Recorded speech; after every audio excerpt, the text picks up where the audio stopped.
Hello everyone, it's wonderful to meet with you again today. The topic we're going to explore together is, can humans know God? If we want to believe in God, we need to know Him. But we can't see Him with our physical eyes, so how can we know Him? If we believe without knowing, it becomes nothing more than blind faith, no different from superstition.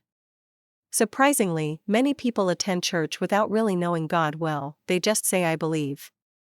Sometimes when they don't feel convinced, they shout even louder, I believe.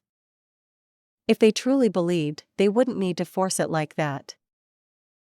Jesus himself said in Matthew 22 verse 37, "Love the Lord your God with all your heart and with all your soul and with all your mind."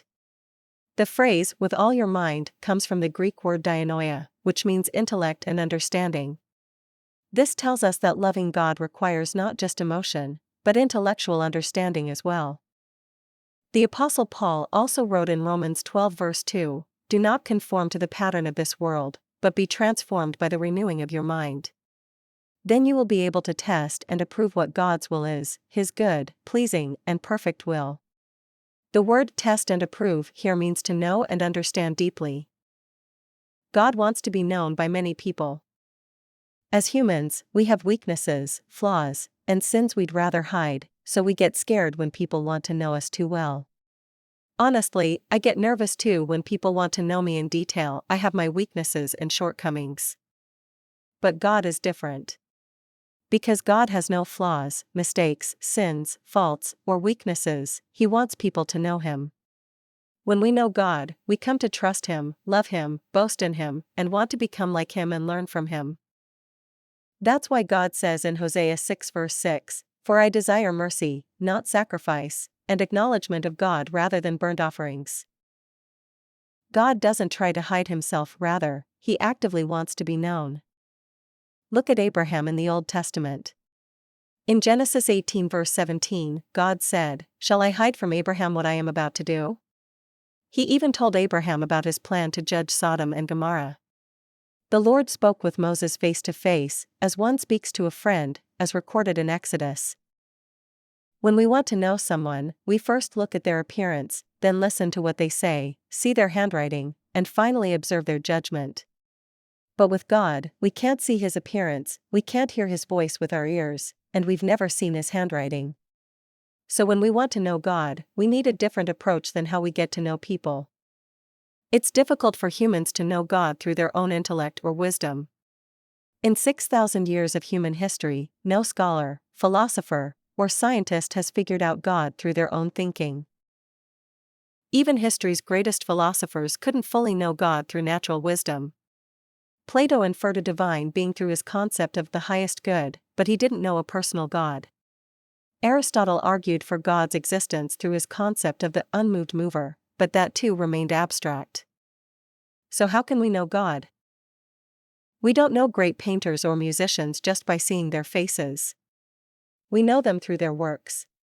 Picasso, Michelangelo, Leonardo da Vinci, Shakespeare, we know these artists through their creations. Similarly, we come to know God through His works. God displays His creations, and where does He display them? All around us. Paul wrote in Romans 1 verse 20, "For since the creation of the world God's invisible qualities, His eternal power and divine nature, have been clearly seen, being understood from what has been made, so that people are without excuse." Consider the vastness of the universe. Our galaxy alone contains about 200 billion stars, and the observable universe is estimated to contain about 2 trillion galaxies. The probability that such an orderly universe came about by chance is mathematically close to impossible. We ourselves are God's masterpieces.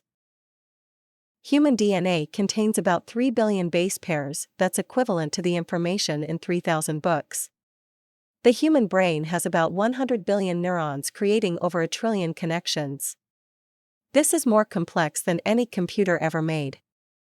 Our immune system can distinguish millions of different pathogens, our heart beats over 3 billion times in a lifetime, and our kidneys filter 200 liters of blood daily. Could such precision be a product of chance? Step outside and you'll see every blade of grass, every tree, every dragonfly, cicada, butterfly, even the tiniest insects, all are God's creations. The hexagonal structure of bee honeycombs is mathematically perfect, using minimal materials for maximum space. Butterfly wing patterns show complex fractal structures, and migratory birds demonstrate amazing abilities to sense Earth's magnetic field precisely. Beautiful birds, the ocean and its creatures, tropical fish swimming among coral reefs, all are God's works. Scientists have discovered that ocean coral reef ecosystems form the most complex and diverse biological communities on Earth. Physicists have found that the universe's fundamental constants are extremely precisely tuned. For example, if the gravitational constant were slightly different, stars wouldn't have formed. If the strong nuclear force were slightly different, elements wouldn't have been created. This is called the fine-tuning argument. It's too precise to be coincidental. When we look at everything before our eyes as God's creations, we can't help but be amazed. We experience amazing grace every day. Great people write autobiographies, usually with professional writers helping them. Similarly, God has his autobiography. It wasn't written directly by God, but was recorded by about 40 people who received and conveyed God's words. That's the Bible. Why do we call it the Bible? Because it's distinguished from ordinary books. Since it's God's autobiography, we call it the Holy Book, the set-apart book, the Bible. Through the Bible, we can even understand God's heart. The Bible was written over about 1,600 years by over 40 authors from diverse backgrounds. David the shepherd, Peter and John the fisherman, Matthew the tax collector, Luke the physician, Paul the lawyer, King Solomon, people from various walks of life wrote it, yet it shows remarkable consistency. But is the Bible itself a reliable record? One powerful evidence for the Bible's credibility is fulfilled prophecy. The Old Testament contains over 300 prophecies about the Messiah, all of which Jesus fulfilled. He would be born in Bethlehem, born of a virgin, come as a descendant of David, be crucified, and rise from the dead. We can see how Old Testament words written long before the New Testament were fulfilled exactly in New Testament times. Archaeological discoveries continue to support the Bible's historical accuracy. The Babylonian exile, the existence of David's dynasty, Pilate's historical existence, the discovery of first-century fishing boats in the Sea of Galilee, countless archaeological evidences verify the reliability of biblical records. When we're dating someone, we get to know them through spending time together. Similarly, as we come to believe and trust God, we get to know Him more deeply through fellowship with Him. I've been married to my wife for 30 years, but sometimes I still don't understand her completely. 30 years doesn't mean you know everything.